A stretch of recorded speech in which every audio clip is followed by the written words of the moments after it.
நண்பர்கள் எனக்கு சொன்ன மாதிரி கரெக்டாக 6 ஃபேஸில் ஓடலான் இருக்கோம். ஏன்னா 5:30 தான் நார்மலாக ஓடுவோம். இன்னைக்கு 10 கிலோமீட்டர் ஓட போகிறோம். ஒரு 3 டேஸ்க்கு ரன்னிங் போகாதனால இன்றைக்கி 6 ஃபேஸில் ஓடலான் இருக்கோம். ஓகே, வாங்க போகலாம். ரன்னிங் போகிறதுக்கு முன்னாடி ரெகுலராகவே எல்லோரும் வார்ம் அப் பண்ணிவிட்டு ரன்னிங் பண்ணுங்கள். நம்ம ரன்னிங் ரெகுலராகவே ஒவ்வொரு நாளும் பண்ணதுக்கு முன்னாடி வார்ம் அப் பண்ணிவிட்டு தான் ரன்னிங் பண்ணுறோம். ரன்னிங் முன்னாடி எந்த அளவுக்கு வார்ம் அப் பண்ணுறீங்களோ அந்த அளவு இன்ஜுரி நம்ம கம்மி பண்ணலாம். நேச்சுராகவே நமக்கு ரன்னிங் அதிகமாக பண்ணும்போது இன்ஜுரி வரும். நீங்கள் வார்ம் அப் பண்ணிவிட்டு பண்ணும்போது இன்ஜுரி நம்ம கம்மி பண்ணலாம். எந்த ஒரு பிரச்சனையும் இல்லாமல் பண்ண முடியும். இன்றைக்கி ஆக்சிஜன் லெவல் பார்த்திங்கன்னா பீக்கில் இருக்குது. காற்று சுவாசிக்கிறதுக்கு அவ்வளோ ஒரு சுத்தமாக இருக்குது. காரணம் என்னென்னு பார்த்தீங்கன்னா நல்ல மழை பெஞ்சிருக்கு. அதனால் நண்பர்களே, ஒரு 1 கிலோமீட்டர் கம்ப்ளீட் பண்ணிட்டோம். ஒரு 3 நாள் வரல. குளம் தண்ணி 3 நாளைக்கு முன்னாடி ரொம்ப கம்மியாக இருந்துச்சு. குளமே ஃபுல்லாகிட்டு பார்க்க வியூ சூப்பராக இருக்குது.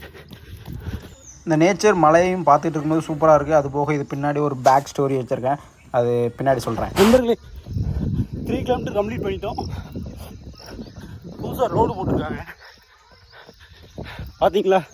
இந்த ரோடு போட்டது யாருக்கு பயன்படுதோ இல்லையோ, இங்கே லோக்கலில் இருக்க விவசாயிகளுக்கும் நம்மளுக்கும் பயன்படுது. நம்மளுக்கு ஏன்டா பயன்படுதுன்னு பார்த்தீங்கன்னா, இதுக்கு முன்னாடி ரொம்ப மேடு பள்ளமாக இருக்கும். அப்போ உடம்பு கீழே பார்த்துட்டே ஓடணும்.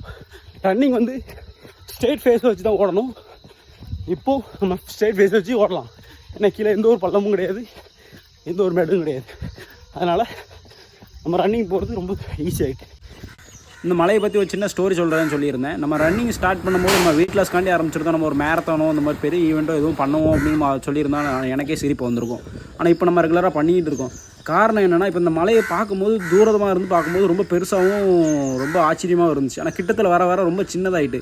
இதே மாதிரி தான் நம்ம லைஃப்பும். இதோ இன்னைக்கு டே 10K நம்ம கம்ப்ளீட் பண்ணுறோம். கண்டிப்பாக நம்ம ரன்னிங் போயிட்டு இருக்க ஏரியா ஹில்ஸ் பக்கத்தில் இருக்க ஒரு ஏரியா. அதனால் நம்ம ஆக்சிஜன் லெவல் பீக்கில் இருக்குது. இது காரணம் என்னென்னா, நிறைய சுற்றி மரங்கள், இயற்கை பார்க்கறதுக்கு ரொம்ப அழகான ஒரு இயற்கை இருக்குது.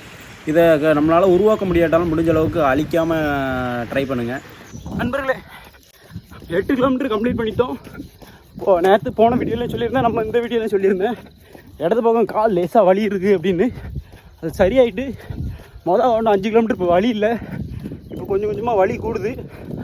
ஆனாலும் இன்றைக்கி நம்ம ஆரம்பித்த இந்த 10K முடிச்சுட்டு தான் எதுவுமே பார்க்கணும்.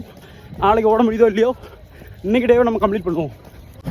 ரன்னிங் ஆரம்பிக்கிறதுக்கு முன்னாடி வரைக்கும் தான் இந்த வலி, மழை, வெயில் இதெல்லாம். ரன்னிங் ஆரம்பித்ததுக்கப்புறம் நம்ம ஆரம்பித்த இடத்துல முடிக்கணும் அப்படிங்கிற மோட்டிவேஷன் நம்மளுக்குள்ளே எப்போவுமே இருந்துக்கிட்டு இருக்கும். இன்றைக்கி முடித்த டைமிங் பார்த்திங்கன்னா அந்த டைமிங்கில் தான் இன்றைக்கி ரன்னிங்கை முடிச்சிருக்கோம்.